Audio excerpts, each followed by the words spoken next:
Advertencia, la siguiente historia contiene elementos de terror y está destinada a un público adulto. Se sugiere discreción. Las películas centradas en la monja conocida como el demonio Balak han generado un profundo interés. Yo, al igual que tú, quedé sumamente impresionado por estas cintas. Sin embargo, esta experiencia me impulsó a investigar si el demonio Balak es una entidad real en la vida cotidiana. A diferencia de El Conjuro y ciertos elementos de la historia de Annabelle, la monja no encuentra su inspiración en hechos verídicos. Incluso el nombre del demonio Balak proviene de la mitología y no de un evento real. Balak, quien adopta la apariencia de una monja en la película, se encuentra mencionado en diversos grimorios, textos de magia que describen en parte cómo invocar a demonios. En estas obras, Balak jamás se presenta bajo la forma de una monja, un atributo creado por los cineastas. En cambio, el demonio es descrito como un infante alado que cabalga sobre un dragón de 2 cabezas. Una de las menciones más destacadas de Balak se halla en el grimorio gótico de mediados del siglo XVII titulado La llave menor de Salomón, basado en materiales de varios siglos atrás. El título del libro hace referencia a que los demonios que se abordan en él son aquellos que, según la leyenda, fueron convocados por el personaje bíblico, el rey Salomón. La llave menor de Salomón describe a Balak como el gran presidente del infierno que lidera legiones de secuaces demoníacos. Estas son sus características. El espíritu 62 es Balak. Es un presidente poderoso y magnífico, y se manifiesta como un niño con alas de ángel, montado sobre un dragón de 2 cabezas. Su función es proporcionar respuestas verdaderas sobre tesoros ocultos y señalar la ubicación de serpientes. Asimismo, puede llevar al exorcista a su presencia sin necesidad de utilizar fuerza alguna. Balak gobierna sobre 38 legiones de espíritus.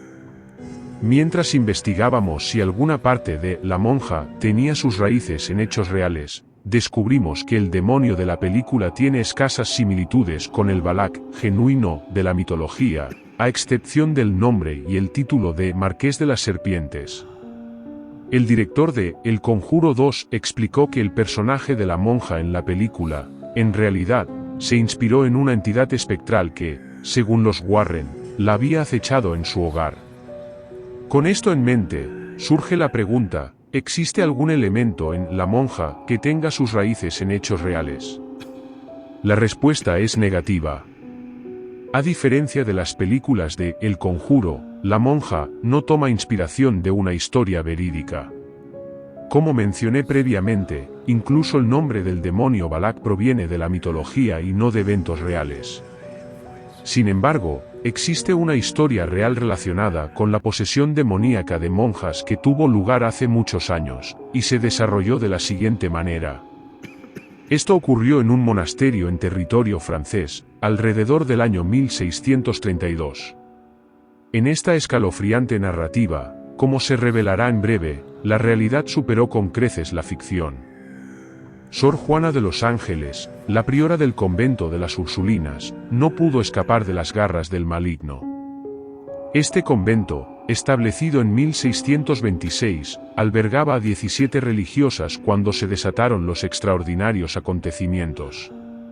6 años después, en noviembre de 1632, las monjas comenzaron a experimentar fenómenos inusuales que las hicieron sentirse víctimas de circunstancias misteriosas. Durante su niñez, caracterizada por cierta falta de disciplina y un temperamento agudo en sus comienzos, la vida tumultuosa de una de las monjas está inexorablemente vinculada al sacerdote que llegó al convento con la firme determinación de vencer al demonio, después de que otros exorcistas carmelitas, capuchinos y dominicos demostraron su impotencia. Sor Juana de los Ángeles experimentó la presencia de seres pestilentes que la asaltaban, sujetándola con furia del brazo y procedían a despojarla de sus ropas hasta aprisionarla contra su lecho, presionando una rodilla sobre su pecho. La monja era un auténtico enigma en sí misma. Con justa razón, uno de los sacerdotes plasmó en palabras: este es el sitio donde el enemigo, hasta entonces invisible y omnipotente, se manifiesta fuera de su oscuridad.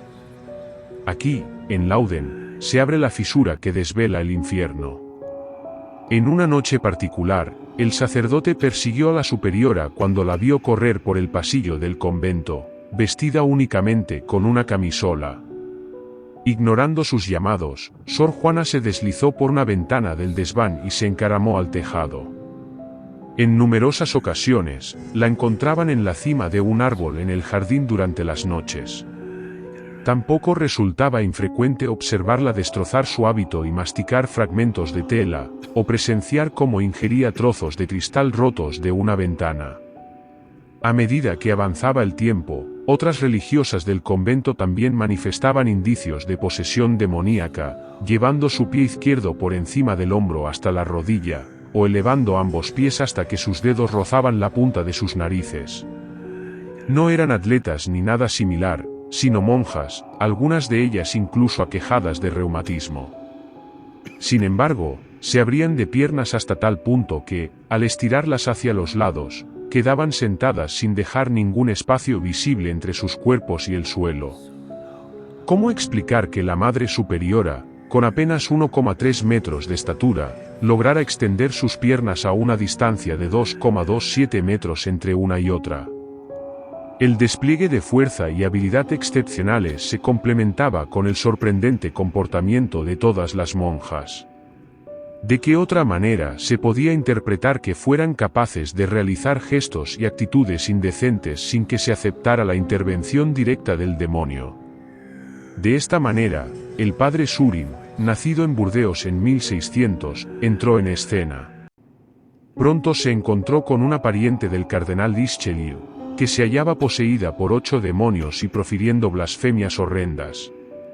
En otra ocasión, mientras realizaba un exorcismo en la Madre Superiora, el demonio Balaam, uno de los que la poseían, se manifestó, sacudiendo a la monja con convulsiones espantosas. De manera abrupta, el vientre de Sor Juana se infló, adquiriendo un aspecto similar al de una mujer embarazada de 8 meses, al igual que sus senos, que aumentaron de tamaño de manera notable.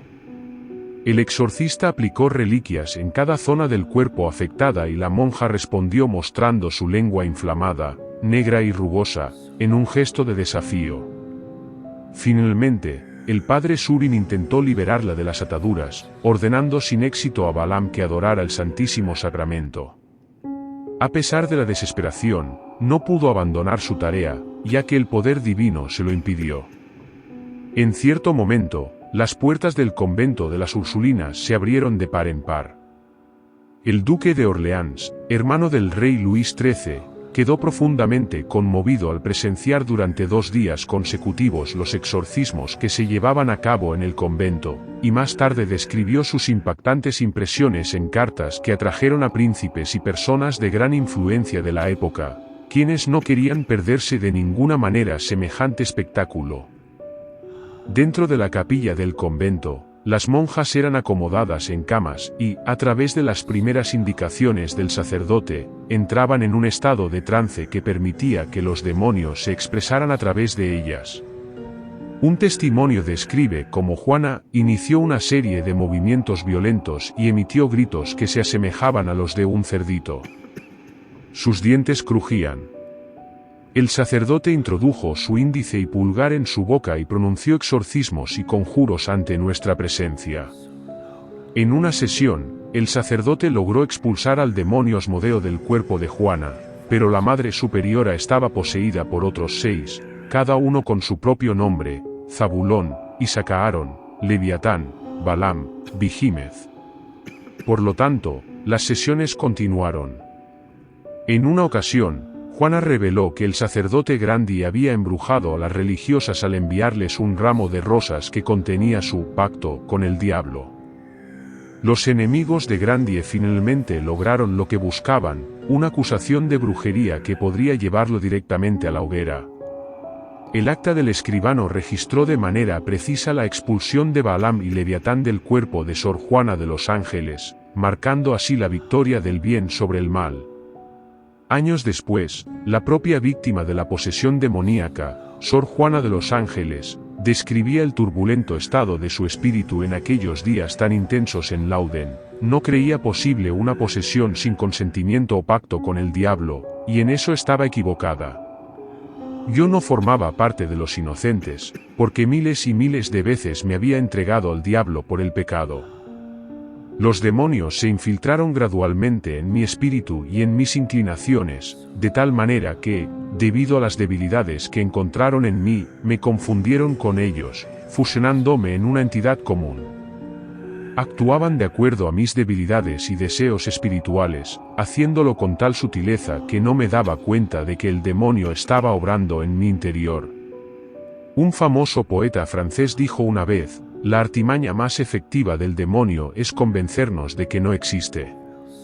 Si conoces alguna otra historia sobre monjas que se asemejen al demonio Balak, me encantaría que la compartieras en la sección de comentarios. Muchas gracias.